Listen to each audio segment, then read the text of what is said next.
Today in Hope Harbor Zoo, we build for the lovely spectacled bear. This animal is probably one of my favorites that we actually have in this park, and it continues our South American trail and really helps to round it out with a very lovely species. So without further ado, welcome everyone to Hope Harbor Zoo.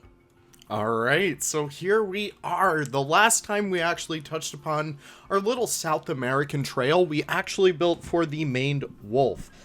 So that habitat went over relatively good. Oh my gosh.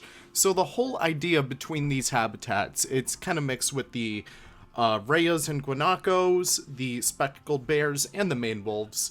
The whole idea is that you can see all three of the animals from the raya habitat viewing. So essentially that creates this sort of, I believe it's called, I'm not really sure. Oh no, it's been a long day. I've been building and building and building, just trying to get videos out for like the next few days. Because I have very, very busy weeks coming up until I go to San Diego, so it's going to be super fun. But regardless, it creates this nice panoramic effect. That's what I'm looking for. So we're working with that, but of course, that's only one side of the habitat. The main side of the habitat, which is where all the guests will be, is really my main concern right now, and I wanted it to be kind of like this shallow kind of pit, so you could kind of sit down on these steps and kind of view the bears as they do whatever bears do. So I was playing around with the mud pillar technique, and if you guys are not aware, the mud pillar technique essentially gives you almost perfect circles every single time. Admittedly, it was being a little bit wonky this time around because it really wasn't certainly aligned, but we kind of make do with that later down the line. Like, you can actually see relatively soon, I kind of make do with like all these little edges over there. We kind of make sure that, you know, we don't really have any improper patterns happening.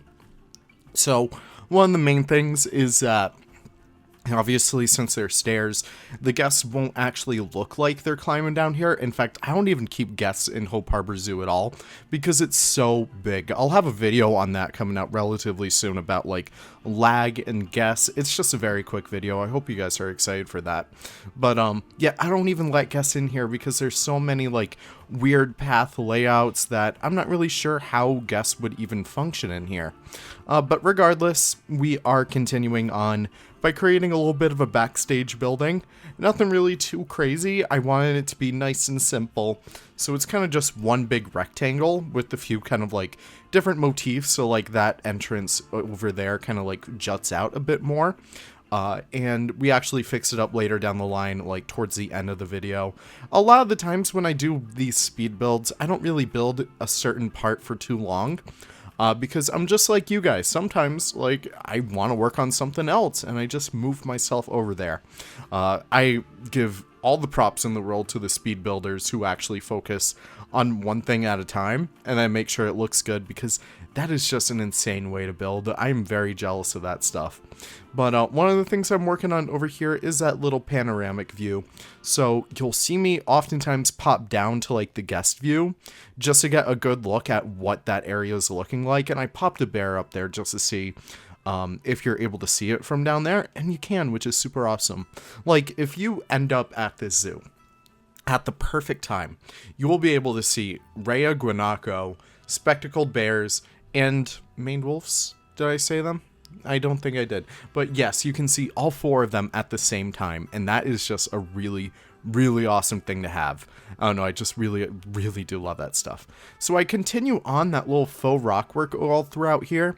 So one of the things I did notice when I was building this habitat is that some areas follow some very strict faux rock work compared to other areas, and I really want to help upgrade that later down the line.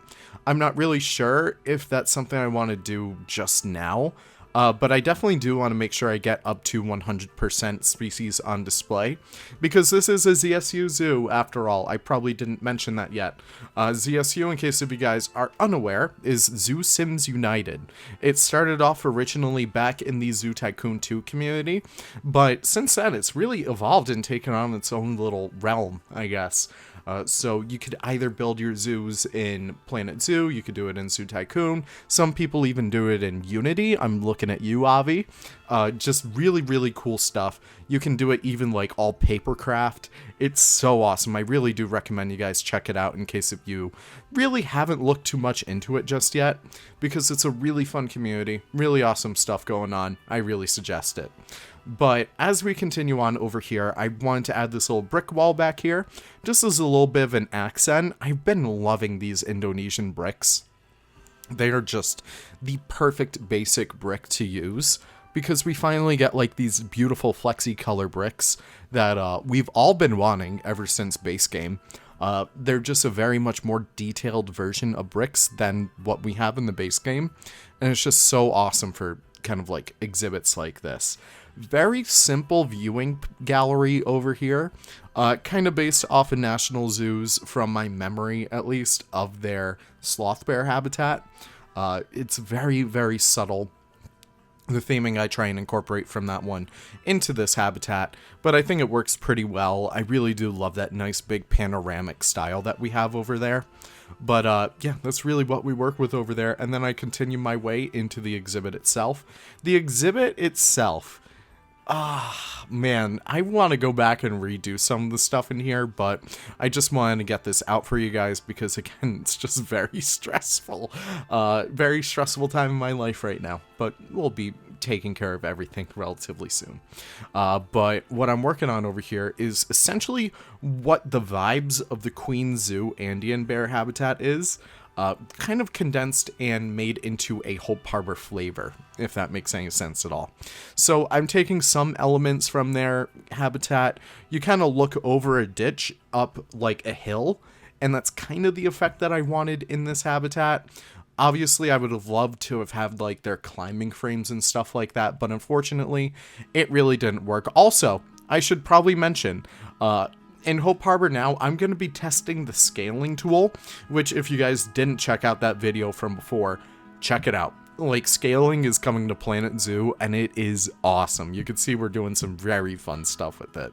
But it's essentially going to be my guinea pig for testing out scaling. Is it really the best to use your kind of like passion project zoo as your guinea pig? Probably not, but that's what I'm gonna do right now. So I don't know, it's just super fun. You guys actually get to see like what you can do with scaling when all is said and done. It's super awesome. Using some trees from Caesar Creates to create a little bit more of a climbing frame for these guys. Admittedly, I should have went through and done some like custom climbing frames, but I actually been building in what's it called, Castaway Keys a lot, and I did a huge custom climbing frame for capuchin monkeys, so that's going to be a really fun habitat for you guys to actually check out. I think it might already be out. I think I gotta double check on like my little release schedule, because I have like 5, 6, or even 7 videos in the timeline right now, so it's just very fun just to be able to get this all out to you guys. Regardless, I didn't want to do a climbing frame. I've been doing so many of those recently. I just wanted to do something nice and basic. So you can see I'm using a whole lot of different palettes in here. One of the things I do love that I did take right out of that guanaco habitat were the kind of like rubble pieces. And it just is so easy just to be able to duplicate those over and over again and create a nice dynamic exhibit. It creates just this beautiful look when all is said and done. And it's just really, really good just to be able to have that. What I also do is a custom roof as well. So I'm using these art shape panels. So I'm using a mix of those as well as the construction girders from the New World pack. And using those together creates this beautiful little corrugated roof kind of texture, and it's just super awesome. It's not really something that you can condense into a building set, even though I did initially get this idea from Zoove, Z-O-O-V-E. I keep on getting people confusing those two people, Zoof and Zoove. I know, it's crazy. Too many Zoofs in the zoo community. But it's really something that you have to custom tailor to yourself, and it's the exact same reason why I didn't do the roof for the South America house just yet. That South America house exterior was originally made by Mr. Wyatt Andrews. Very, very awesome exterior over there. Really can't thank him enough for his hard work. Please go check out his stuff. He has been doing some incredible stuff with St. Reginald's, Orwell, all that stuff. But yeah, that's really it over there. So you can see I'm continuing on with the rest of the foliage in here. been really loving this stuff as of late, from like the tropical pack, grasslands, pretty much everything back until conservation has given us some of the best cover for foliage that we've ever had in the game. I don't even think I used many base game pieces in here. I think it's pretty much all DLC. So I use a mix of like the prairie cordgrass just to create a little bit more of a dynamic look for these builds. I think it creates like a nice look when all is said and done. It just creates this beautiful wild look in here. And keep in mind, this is in Maine. And it's something I constantly need to tell myself as well, because we have a lot of warmer weather animals. And when you are building in like the Northeast, you always need to take into account the weather. Some animals are surprisingly good in weather like that. Like even elephants are fine with cold. It's not recommended to always keep them in the cold, but they can tolerate it. But whether you like the Andean bear and stuff, they live in the mountains. It gets cold, so they are pretty much fine. Same thing with the guanacos and the rayas. They're kind of built for tolerating colder weather. And also, Aquaria Pack has some new items that you'll see me be using over the next few episodes. Just some really, really awesome pieces. And I thought it'd be kind of cool to do like this custom Ande sign. So I do like this little mountainscape in the background by using the bear piece itself. I thought that was kind of fun to do. And I also do the null text as well by just hiding that little Australia piece right in that little frame. And then it looks pretty good when all is said and done. I don't know, I always love to do tiny little details like that. It's always super fun. Super easy to do as well. The other thing I end up doing here is doing these little flower pots. Yeah, flower pots, that's the right word. Because we just needed a little bit more decoration around here. And it was just a really simple, easy way to get a little bit more color in here and have it be a little bit more active. Also, what I do is just hedges for the fence, because the moat would deter anyone to begin with. And if you fall in the moat, well, that's really your own issue. Even though Americans have a little bit of a lawsuit culture going on, so I don't know, you guys better call Saul.